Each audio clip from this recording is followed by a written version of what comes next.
আরজিকর হাসপাতালে ভাঙচুর, রুজু 3 মামলা, গ্রেপ্তার 9।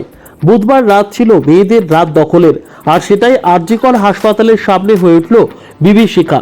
রাত দখল কর্মসূচির সুযোগ নিয়ে হামলা চলল হাসপাতালে। ভাঙচুর তাণ্ডব চালালো একদল দুষ্কৃতী। হামলা রুখতে পারেনি পুলিশ, উল্টে তারাই লুকিয়েছে হাসপাতালের ওয়ার্ডে। দিশেহারা মানুষ চোখের সামনে গভীর রাতে দেখে দুষ্কৃতীদের তাণ্ডব। ভেঙে ফেলা হয় পুলিশের গাড়ি, ব্যারিকেড, হাসপাতালের দরজা, জানালা, চেয়ার, টেবিল, ওষুধপত্র, সিসি ক্যামেরা, সংবাদ মাধ্যমের ক্যামেরা। এই হামলার জেরে স্বতঃপ্রণোদিতভাবে 3টি পৃথক মামলা রুজু করেছে পুলিশ। তাতে রয়েছে পুলিশের ওপর হামলা, চিকিৎসকদের ওপর আক্রমণ আর হাসপাতালের সম্পত্তি ধ্বংসের অভিযোগ। মামলায় ইতিমধ্যেই তদন্ত শুরু করেছে পুলিশ। গ্রেপ্তার করা হয়েছে 9 জনকে। লালবাজার সূত্রে এই খবর মিললেও সরকারিভাবে গ্রেপ্তারের বিষয়ে কিছুই জানানো হয়নি।